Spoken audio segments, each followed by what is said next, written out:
IG Bastar P Sundarraj ने कहा कि 11 मार्च 2026 नक्सल विरोधी अभियान के इतिहास में एक अहम दिन था।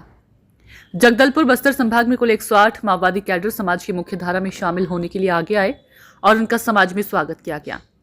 इन माओवादी कैडर और दूसरे माओवादियों के द्वारा छिपाए गए हथियार बरामद किए गए हैं।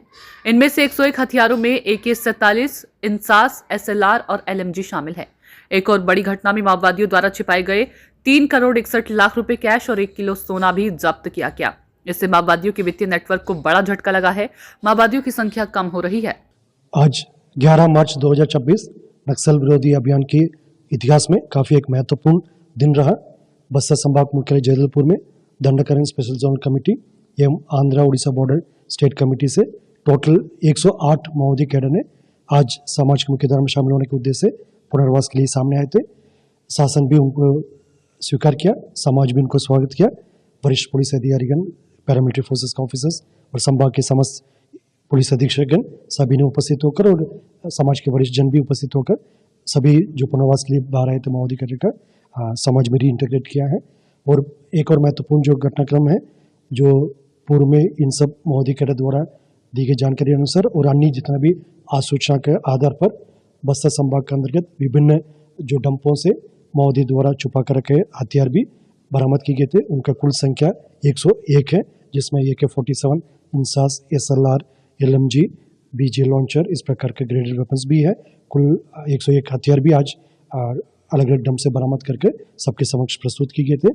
एक और अन्य महत्वपूर्ण घटनाक्रम के तहत जो माओवादी द्वारा डंप में 3.61 करोड़ रुपया का पैसा नकद भी डंप करके रखे थे और 1 किलो को जो सोना है जिसका बाजार मूल्य में 1.7 करोड़ का मूल्य होते हैं, उस सोना का भी आज हमारा टीम ने जब्ती करने के पश्चात सबके समक्ष प्रस्तुत किया गया। इस प्रकार माओवादियों का जो फाइनेंशियल नेटवर्क है उसके लिए काफ़ी बड़ी एक झटका रहा है।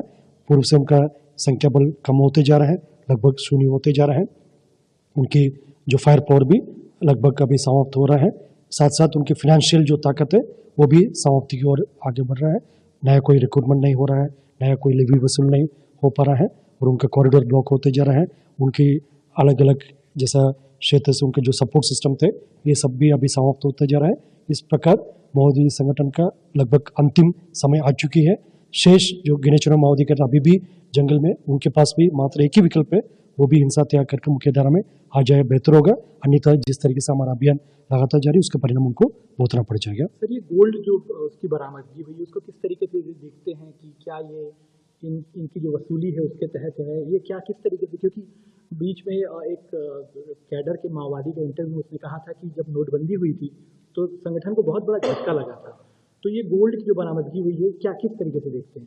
माओवादी संगठन का पूर्व में एक मोडस ऑपरेंडी रहा, जैसा लेवी वसूल करने के पश्चात उनका अपना पार्टी की गतिविधि के लिए और भी जो भी उनका आर्म्स एम्युनिशन सप्लाई के लिए और तमाम विषय के लिए जो कैश को डंप करके रखते थे।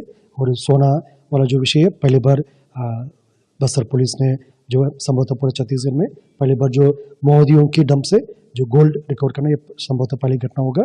इस प्रकार माओवादी द्वारा जो कैश और अन्य जो सामग्री डंप करके रखते थे, संभवतः गोल्ड भी उसका एक कैश की एक अन्य जो स्वरूप के रूप में एक फाइनेंशियल एक स्टॉक के रूप में इसको रखा रहा होगा।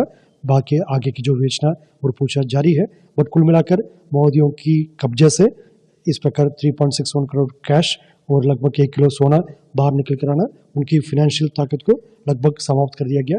आने वाला समय में जो भी गतिविधि के लिए उसको रखा रहा होगा वो सब परिस्थिति अभी समाप्त हो चुकी है। और शेष अन्य जितना भी जो इस प्रकार का जो लॉजिस्टिक सप्लाई हो गई, जो फाइनेंशियल सप्लाई हो गई या वेपन्स का आर्म्स एम्युनिशन सप्लाई हो गई, सभी के ऊपर हमारा नज़र बने रहेगा। और किसी प्रकार का कोई व्यक्ति या समूह प्रत्यक्ष रूप से या अप्रत्यक्ष रूप से माओवादी गतिविधि के लिए कोई सहयोग देना चाहते, समर्थन देना चाहते, कानून के खिलाफ अपना काम करेगा। सर, स्पेसिफिक अगर 31 तारीख है, हम लोग बस्तर में क्या कुछ बाकी रह गया है एंटी नक्सल ऑपरेशन जो चल रहे हैं, जो मंशा है उसकी प्राप्ति के लिए? भारत सरकार और छत्तीसगढ़ शासन की एक स्पष्ट संकल्प है, साथ साथ क्षेत्र की जनता का भी यही इच्छा है नक्सल गतिविधि पूर्ण रूप से समाप्त हो, नक्सल मुक्त बस्तर, नक्सल मुक्त भारत।